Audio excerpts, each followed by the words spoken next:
I watched the Minister of State for Labour and Employment, Festus Keyamo, SAN, on politics today with Sheun Okinbaloye on Friday, August 6, 2022, and he made several claims, the most outrageous being that Peter Obi, the presidential candidate of the Labour Party, has more executive experience and capacity than Waziri Atiku Abubakar, the presidential candidate of the People's Democratic Party.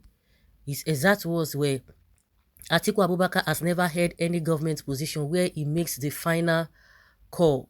He was vice president. He was not the chief executive. He was never governor. He was never everything. He was never anything. Even Peter Obi is ahead of Atiku Abubakar. Peter Obi is ahead of him in terms of capacity to make decisions. So how are we going to hand over the country to somebody who has never shown the capacity, who has never held a position where he makes the final call? It may be that Mr. Keyamo is selling a bad product as Bola Tinubu, a man who has multiple questions on his source of wealth, real identity, and educational qualifications, that he is doing the next best thing, the marketing his main rival. Festus Keyamo also says some other things in praise of Bola Tinubu. However, he is wrong in his postulations for the following reasons. One, it is not true that the vice presidents do not have executive experience and capacity to the extent where they have the final call, at least in Nigeria and the United States, by virtue of Section 143 of the Constitution of the Federal Republic of Nigeria, as amended. The vice president has final executive control and capacity over the National Economic Council. 2. As a matter of fact, Atiku Abubakar headed the National Economic Council during the Obasanjo years.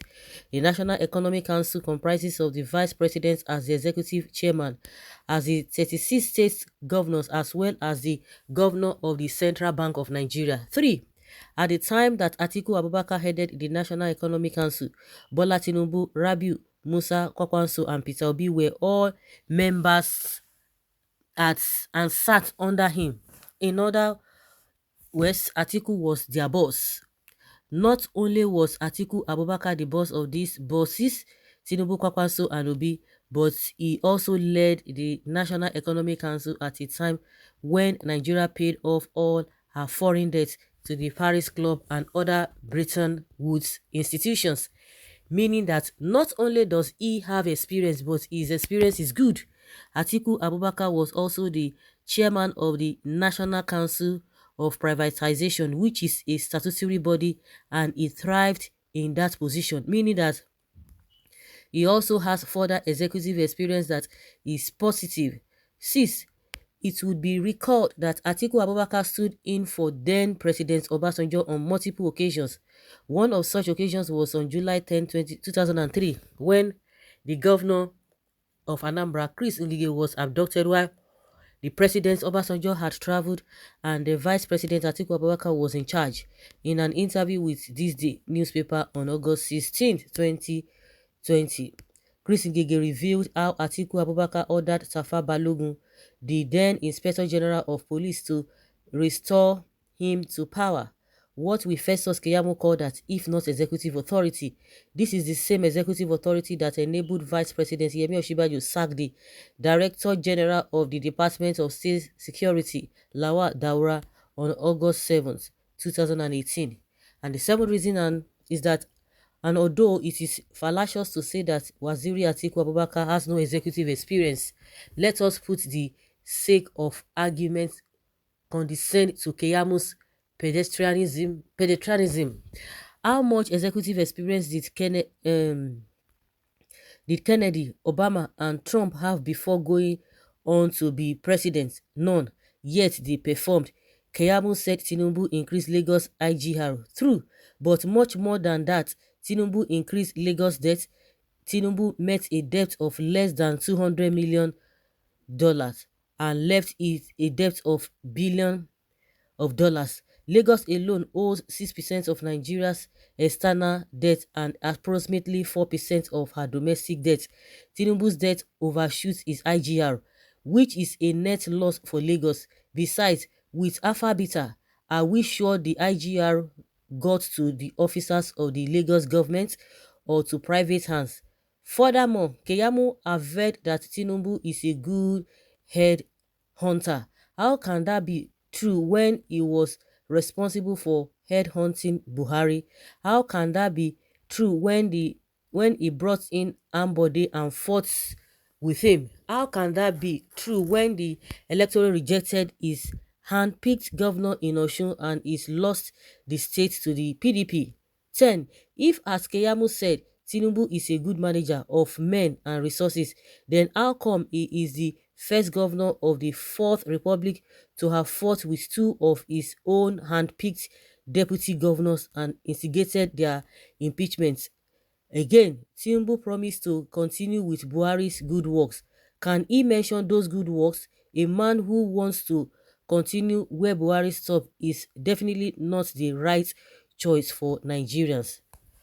Wow, those are the 11 points that Mokre has spelled out.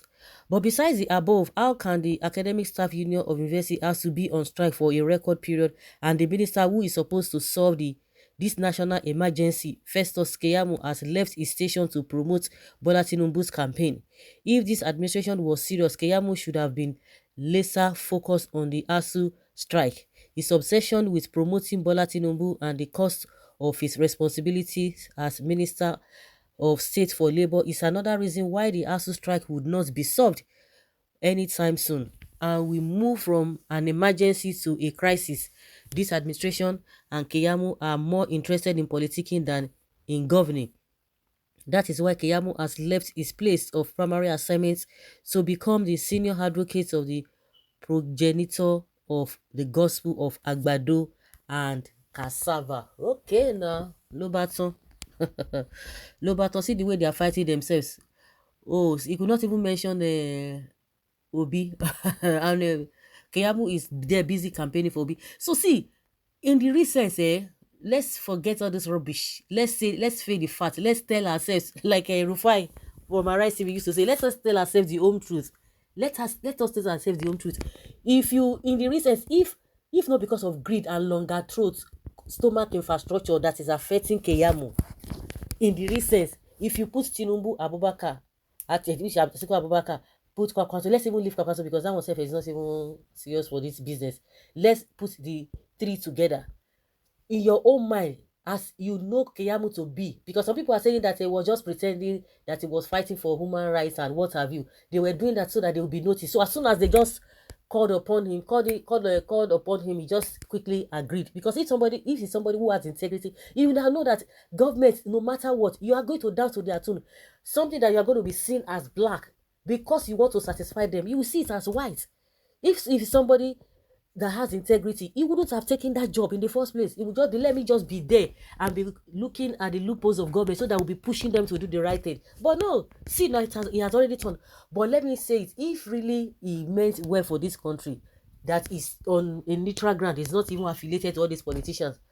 Tell me, among the three people, Atiku Abubakar, Tinubu, and Obi, who do you think that Keyamo would have picked? And that's why he didn't even say much about Peter Obi. He just said it the way it is. He would have picked Peter Obi. There's no guessing there. There's no need of looking for one prophet to come and tell you. We are seeing it clearly. But because we have a lot of evil people, even those who are even chanting we want good governance, see, now they have been exposed. Before, the reason why majority of them were not exposed before, because we were not having third options, but this third force is a very strong one that is even giving all of them headache. You can say whatever you want to say. After all, you are even experiencing what you are experiencing now. Hunger is dealing with you, insecurity dealing with you. You cannot even feed yourself. You know it within yourself. Things are so expensive. Can you buy them? The time of PDP that we were even complaining that they even massacred the old this thing. These people came to tell us that they were going to do the right thing. They were going to bring about change. But see what they have done. But God forbid bad thing that we go back to that era of PDP. And that was why I was against when we were hearing rumors that Goodluck Jonathan was coming. I said, no. It can't be this kind of person. No. We can't go back. Thank God that one just respected himself and just went like that. In the recent, if Keyamo was to pick the three of these people we are talking about, he would have picked Peter Obi. We know it. And that's why they are bringing all those propaganda. Like me, I don't have time to be say, please let us go. Anybody you like, vote. You go chop woto at the end of the day. See, the one way they chop now, it never belleful you. So at the end of the day, everybody will face it. That's it. Everybody will face it. No need to say vote for B, vote for this. Choose yourself. Choose you this day who you are going to follow. At the end of the day, you will see for yourself. So let them continue to fight themselves. Either Atiku and Tinubu, two of them, they are bad markets. They are bad markets. Know how you want to put it. It's just unfortunate. So guys, let's say your opinion and have your take on this.